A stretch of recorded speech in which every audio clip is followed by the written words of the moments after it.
一杯热酒问长空，山河万里笑谈中，恩怨情仇皆消融。心归何处谁是同？寒暑经年几风光，金戈铁马笑长空。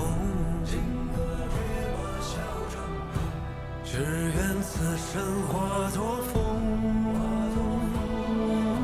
吹散人间万古痛。此北京苍穹，今孤勇，今离人，今归舟。就算有3000个日月春秋，够不够饮尽这杯太平酒？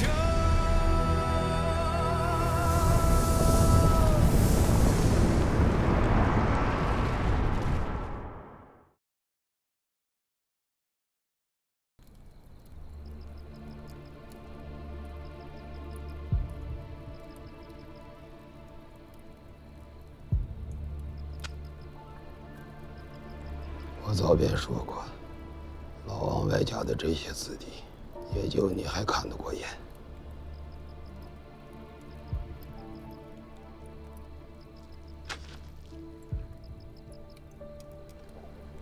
当年追随老王的那些勋臣工匠们，这些年都相继凋零了，而如今还能够侍奉在王家之前的，就剩下令公了。这样的年岁，活久了，未必是件好事情。操心完了国家，还要操心自家。再大的功劳，再尽的情分，经过3代人，还能留下多少？老王红时的时候，中原天子还是李嗣源吧？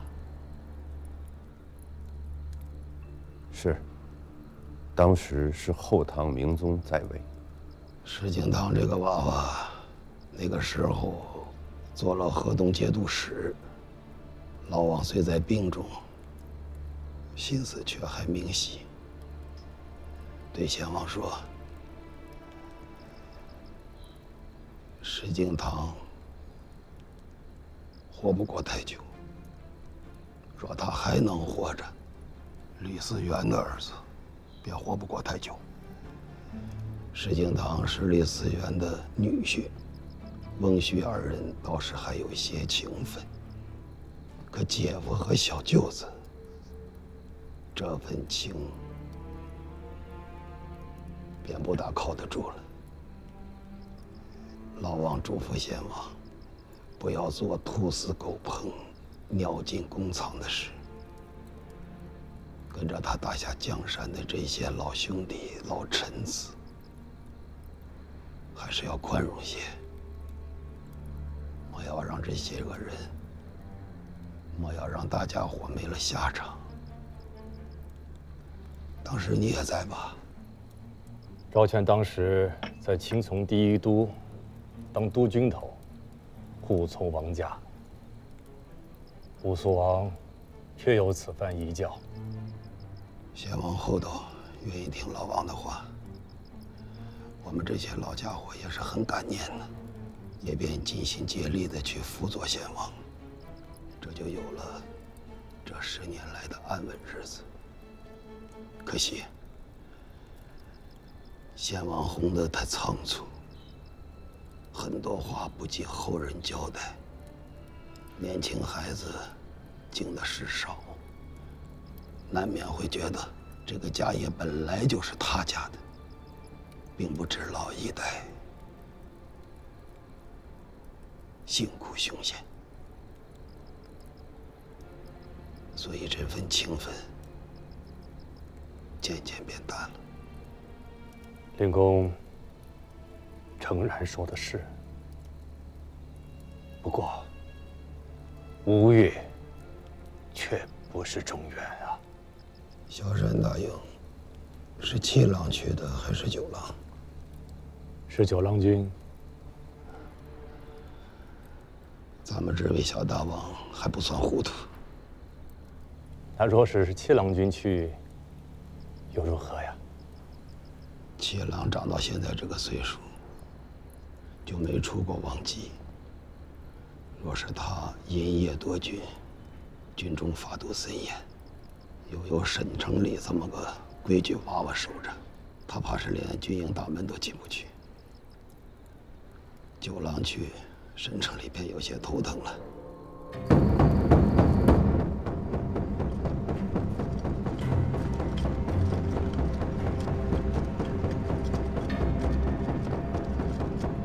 人齐了，念吧。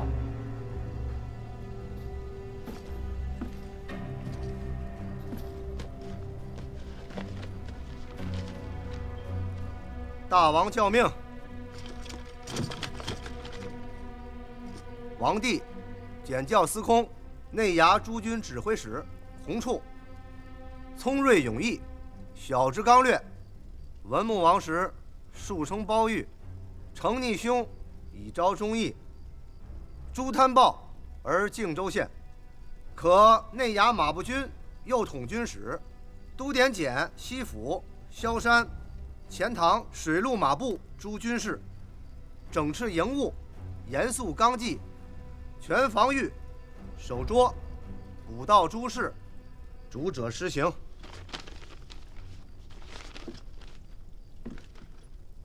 老沈，方才在营寨之外，还夸说你讲规矩，行军立战法度森严，便如此不经夸吗？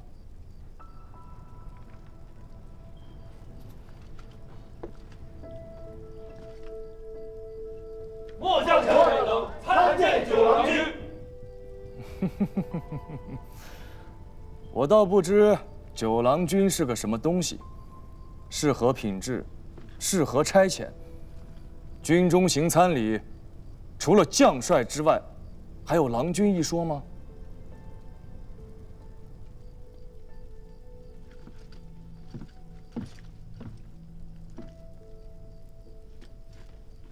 末将军中无状，请大帅治罪。兵是你的兵，将是你的将。有规矩在，有军律在，都要本帅来治罪的话，国家养你这个将主，又有何用？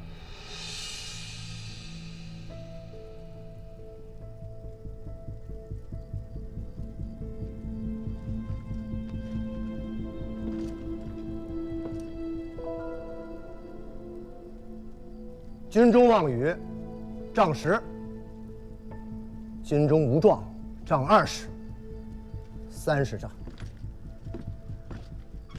来人呐，拉下去！啊，拉下去！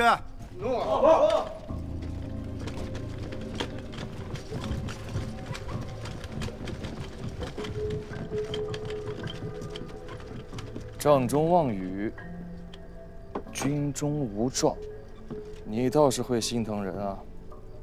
若是依着不遵主帅这一条来治罪，这些人怕是要砍头的吧？还请大帅开恩。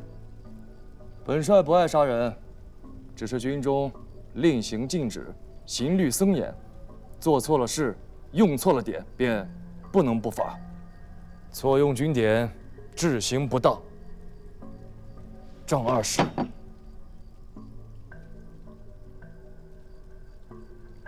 末将领罪，多谢大帅恩典。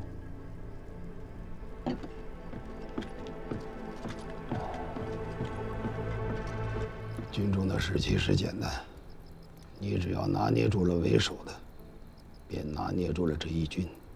沈城礼跟随六令公在苏州治军多年，久经风浪，要拿住他不容易呀。九郎君若是去夺沈成礼手中的兵权，此刻他已经死了。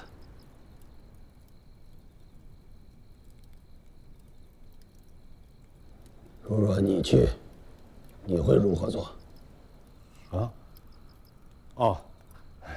萧山大营沈成礼部下有4个指挥使，9个副指挥使，我笼络这13个。行了，噎死了，在人家大营里，当着人家的面儿，向人家的兵施恩卖好，你以为沈成礼是死人吗？人家的兵，人家的将，你是求人家去办事情的，人家还担心你趁机夺了他的兵权。姓钱又能如何？手里有大王的教命又能如何？你就是攥着兵符令箭，满大营的吆喝。人家那是财货人情，养了几十年的兵和将，那是沙场上一道斩头立血，拎着自己的脑袋去看别人脑袋的，这是比骨肉血脉姻亲还要牢靠万倍的生死兄弟。你说结交就结交了，你说笼络就笼络了。那以令公所见，九郎君该如何做，才能够让这沈成礼奉教听命啊？他在乎什么，便给他什么；他担心什么，便让他放心。他的兵，他的将，赏由他自家去赏，罚由他自家去罚。要施恩买好，也让他自家去施恩买好。坏人你来做，好人让他自家去当。尊卑上下，情义清清楚楚，明明白白，人家也轻松，你的事情也做得了。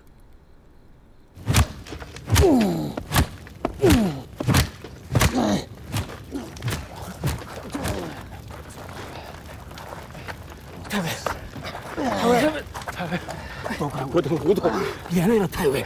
哎呀，慢点，欲加之罪，何患无辞啊！九郎君此来本就没存着善心，如此挑剔苛责，不过是想借题发挥罢了。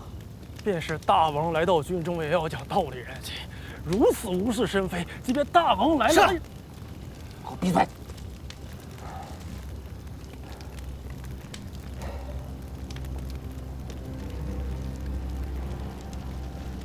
军中没有大王，没有郎君，只有将帅军相。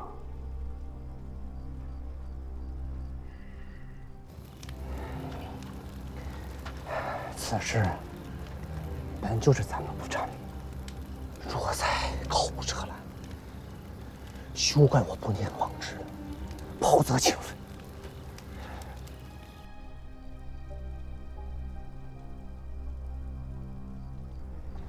大水虽然年轻，却是个经历过战事的，有种规矩。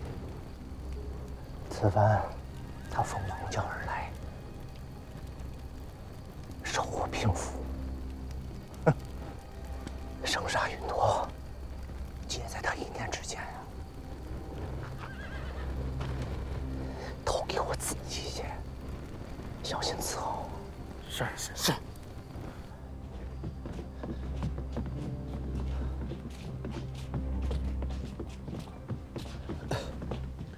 回禀大帅，末将等领刑完毕，特来交令。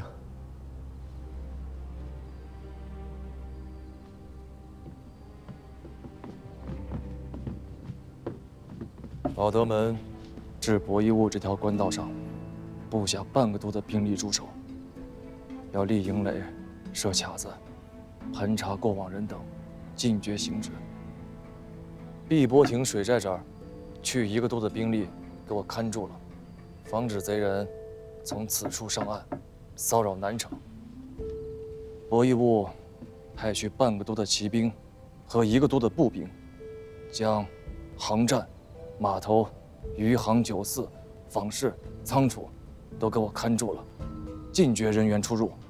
今日夜里这趟差事，不要尔等杀多少人，砍多少颗脑袋，算多少斩首，要的是周详细致，要的是不该死的便不能死一个人，不该逃的便一个人都逃不脱。不滋事，不扰民，看的是诸将的能耐，更是忠心。吃了钱家和吴越百姓这许多年的老米饭，望诸君自家都掂量掂量，这趟差事要如何做，才对得起自家的良心。你来。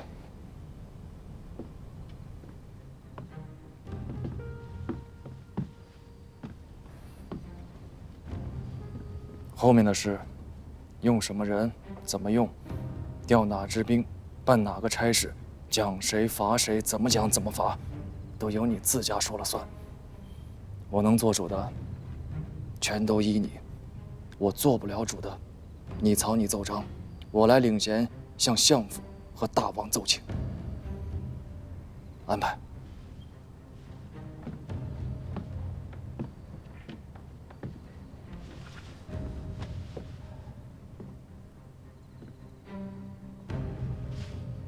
太尉，接下来怎么办？什么怎么办？大帅的军令已下，你们是没听见吗？邓德岳，在。封锁宝德门外道路，绝禁行人。诺。箭头，在。你率700骑兵驰援碧波亭。诺。王鄂，在。你率军直趋博业坞。若是跑了一个人一条船，便让你的中军提着你的头来见本将。诺。快去！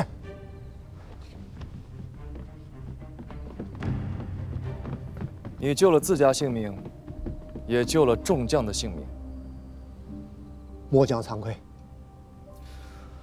若来得及，说不定还能救下胡令公。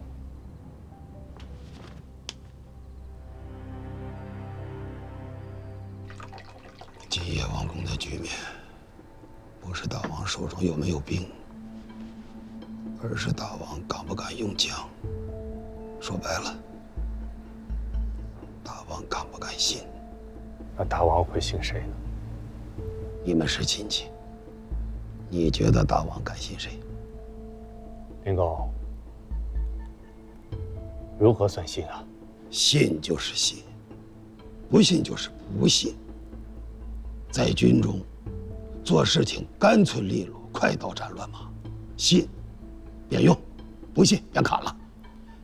哪有那许多啰嗦的？做大事最怕的就是犹豫狐疑。工部尚书胡景全浙东营田大使，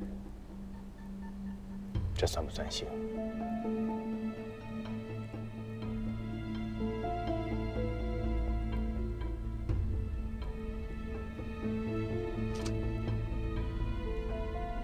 不算，这分明是不信。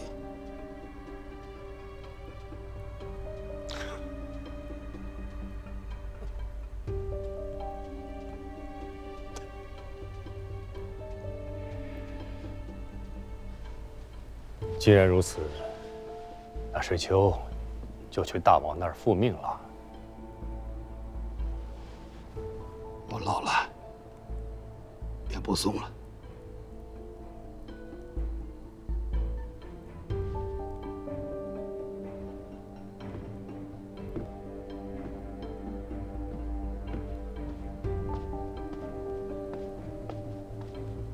站住！父亲，小心此人有见识有胆识，对王室忠心，心思机敏，能察人心思，一谋亦能断。我死以后，你们斗不过他。儿子本来没争没斗，是父亲一直在争在斗。是个蠢材。胡令公所为，纯为自保。是，这是臣的判断。胡府内，家丁披甲持械，弓上弦，刀出鞘，就连胡令公自家都披了甲，这是为了自保。是。与程昭月暗中勾连，明知程昭月预谋不轨，却既不奏告也不阻止，这是为了自保。眼见着程昭月在亲从亲卫6都中大肆收买笼络军左将卒，他以国家重任，上统军使之尊，坐视姑息，甚至暗中助其行事，这也是为了自保。是，这都是为了自保。大王，请深思。今夜之前的陈昭月，与今日之后的陈昭月是不同的。水秀公的意思，孤听明白了。说到底，还是孤做错了事，用错了人。大王，今夜之前，陈昭月是深受大王信用的内都监视，收买笼络禁军将佐，在外人看来，那不是陈家自家私下的行径，是大王的授意，是大王越过执掌兵权帅印的统军使，派陈昭月以财货去笼络军中将佐，是大王以诡域隐私的手段侵夺将帅之权。程昭月是大王亲简信用之人，他与胡令公勾连，胡令公只能是认为也是大王的授意。即便程昭月说明了要图谋不轨，但是在胡令公这样的一位不被大王信用的老臣众将看起来，那也只是大王对胡令公的猜忌和试探，甚至是更加恶毒的图谋与构陷，是请君入瓮，是引蛇出洞。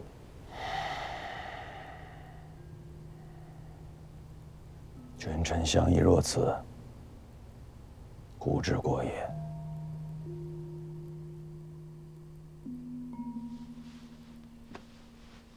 今夜的请示，红雷公也只能将家丁聚集起来，就算顾不了大局，总守得家宅清宁，不受贼人的滋扰冒犯。顾这些年亲近性命，疏远老臣，与胡令公之间生了嫌隙，这才令程昭月这等贼子有了可乘之机。水秀公，孤知道该怎么做了。大王有教。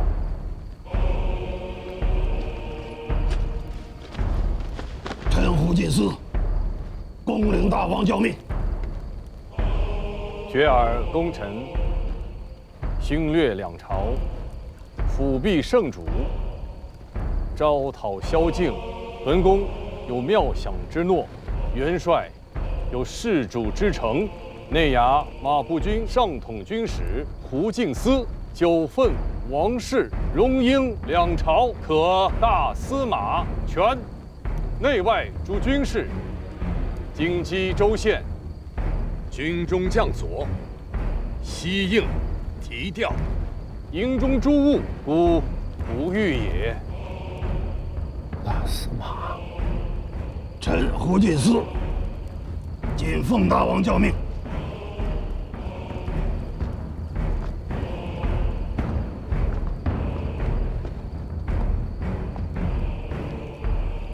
我书兵符在此，请令公入衙试事。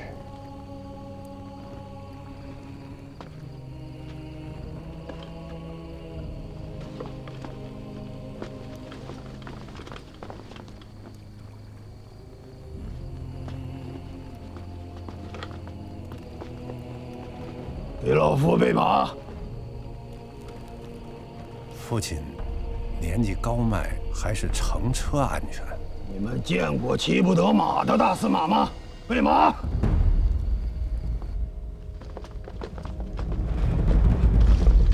末将等参见大司马。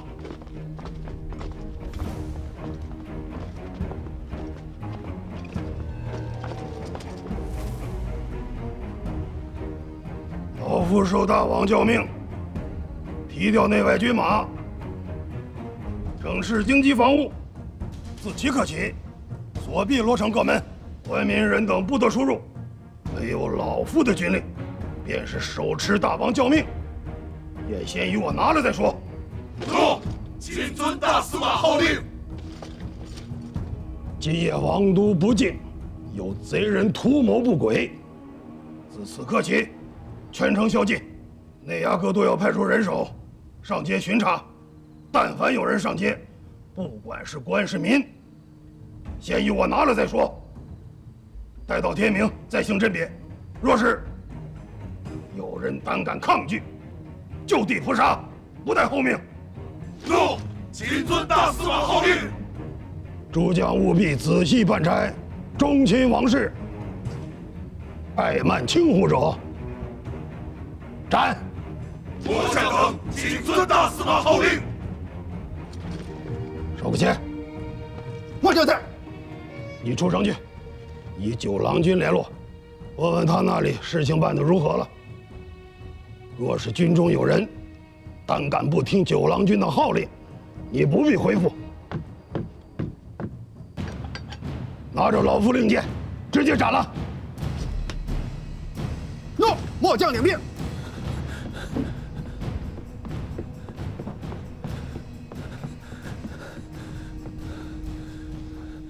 马步军司那边传来消息，胡金司拜了大司马，接管了内外兵权，下令全城宵禁戒严，所有的官民人等不得出入啊！大变在即，小大王居然有胆子了。城外秦淮社那边可有消息？没有。来等。时间太短了，来不及了。各地的人手到齐了不到3成，大约还有7成还在路上呢。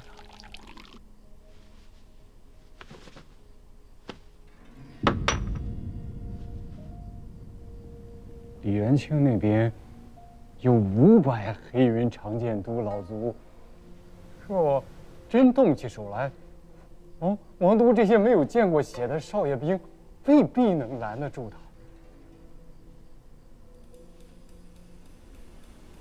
你说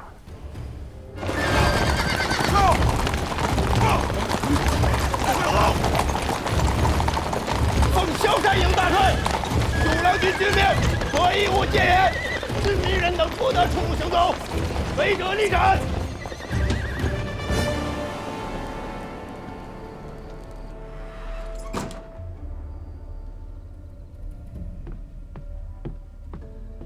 都头，我混出去看看情形吧。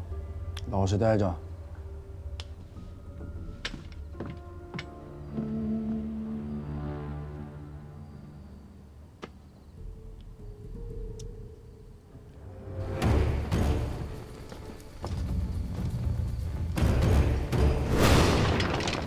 支部，这是哪个营头的兵？上，就地格杀！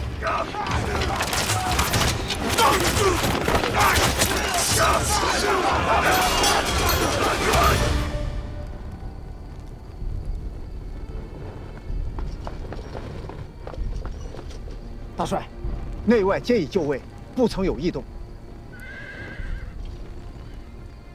本帅不爱杀人。学文，在，你去求见江宁秦淮社大东主李元清，就跟他说，当年周中欠债的故人相邀，请他一步出来说话。欠债的故人，你家郎君真的是如此说的吗？东主明鉴，一字不差。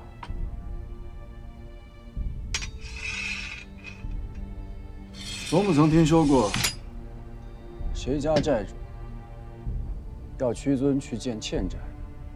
不过你家郎君当真有心，便劳请他这个欠债的屈尊来见我这个债主。此人也忒无礼了，这明摆的是窝藏祸心的。大帅，你乃一军之主，断不可轻刀显地呀！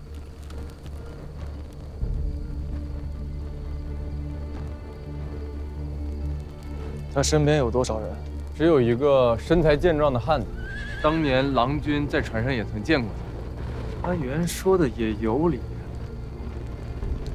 那我自家也去见他。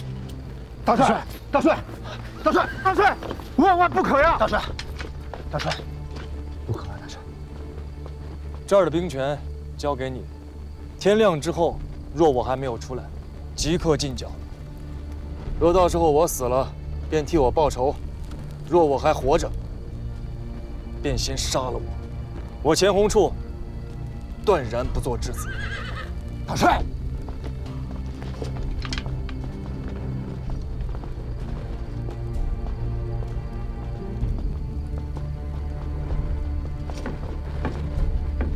你们都先退下。元清兄，钱弘处在此，请赐一剑。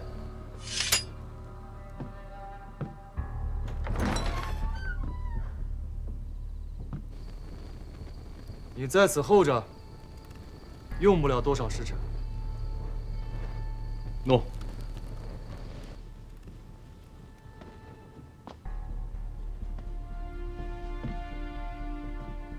你也出去候着吧。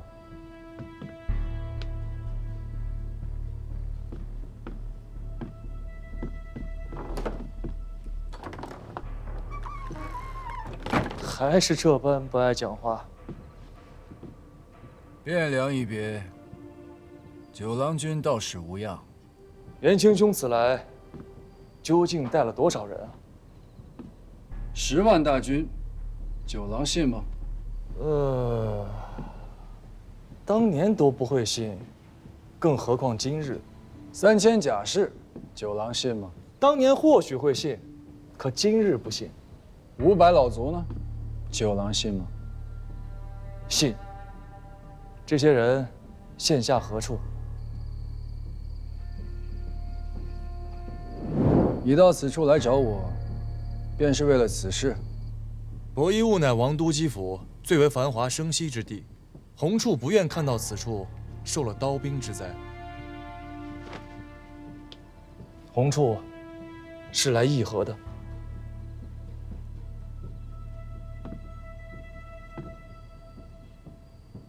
议和？为你我？为南唐？亦为吴越。我虽行走于南北，却并无古之行人出使地盟之权。元清兄受命于谁啊？是皇太帝还是润州的燕王？这倒真是交浅言深啊。福州之战，俘获南唐将卒12000有余，生擒枢密副使查文辉。若迎其还乡，不论是在皇太帝还是燕王面前，都是一桩大人情、大功劳。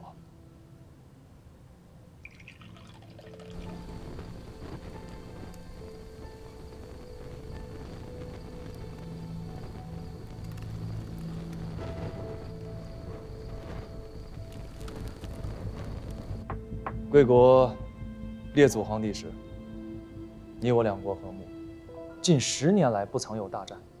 如今贵国天子御疾以来，大战3场，1000人之战12场，我吴越军民亦有不少被掳去贵国。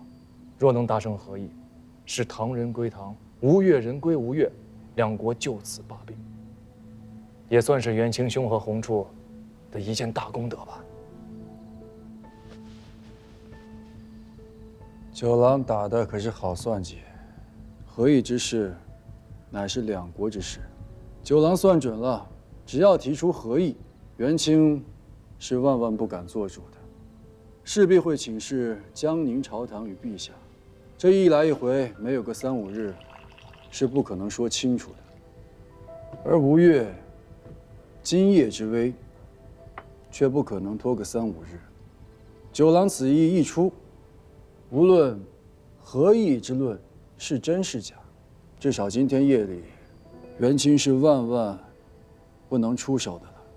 正是如此。元清兄若看重的是个人富贵，那自然可以当做从未听过洪处讲的这番话。可若元清兄心中尚有家国之念，那今夜势必要偃旗息鼓了。九郎何以如此笃定？你元清不在乎个人富贵？元清兄看重的是个人富贵啊，那更好办。我吴越台州刺史之职已缺至半年之久，我愿亲书表彰，奏与当今大王，保荐元清兄为台州刺史，知本州事。时间过得可真快呀！昔年周中顽童，如今已成国家柱石之臣，吴越前世国祚不绝。元清兄有决断了？元清亦想要个人富贵，可奈何胸中仍存家国之念。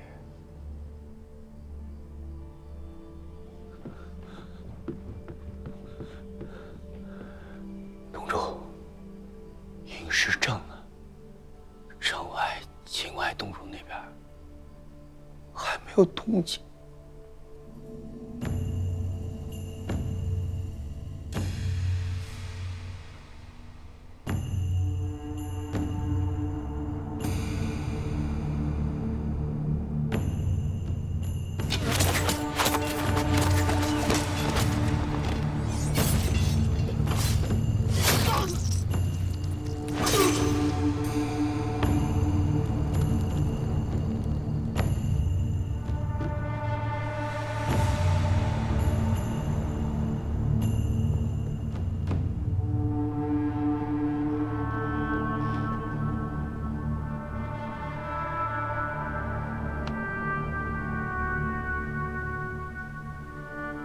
下去了。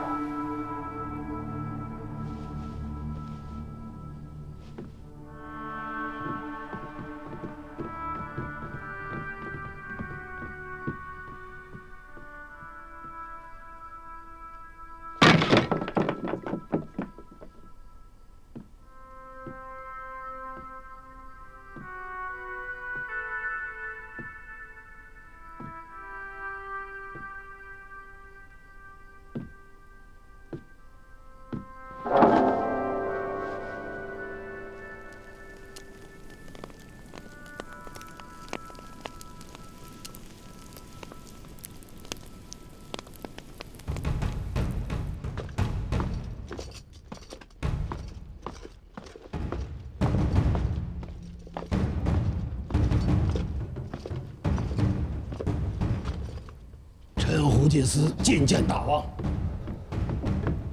老令公，老令公，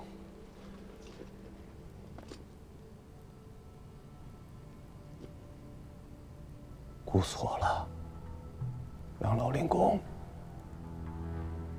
受委屈了。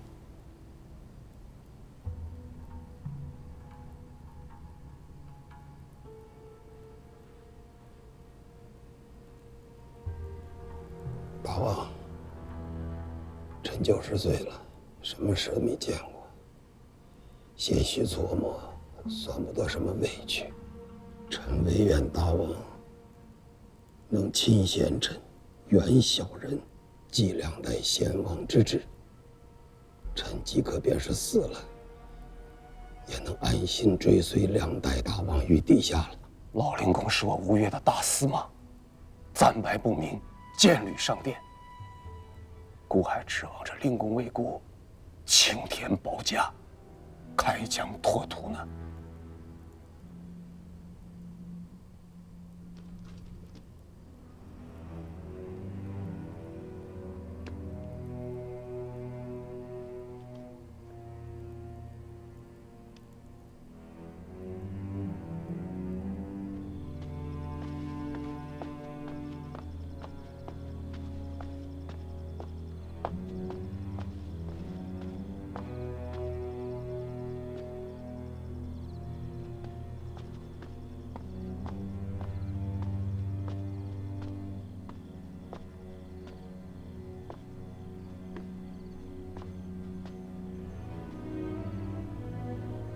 为了一宿。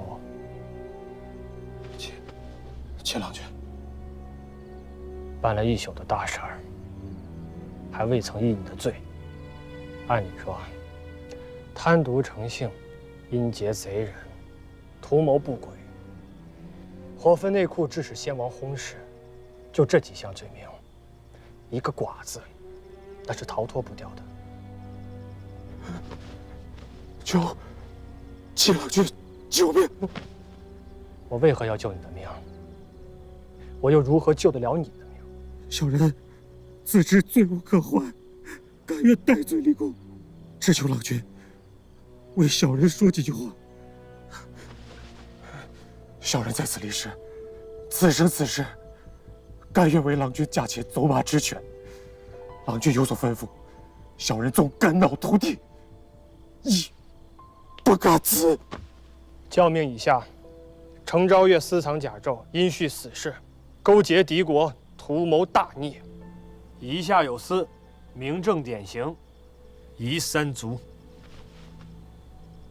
教命以下御史台，从亲卫都调100人，护从御史前往山岳社，将程昭月拘拿归案。我不需要你肝脑涂地，将差事办得仔细些，莫叫人挑出错处来。小人叩谢秦郎君活命之恩。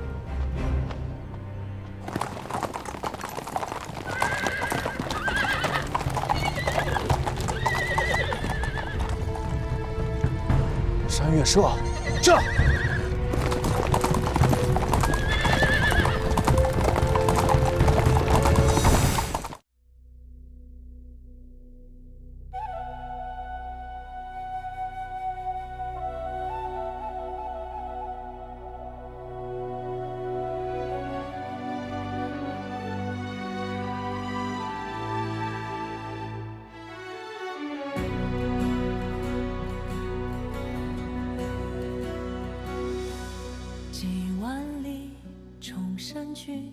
几万里大江奔腾，几万里战马嘶鸣，几万里此情无声，几万里陌上花开。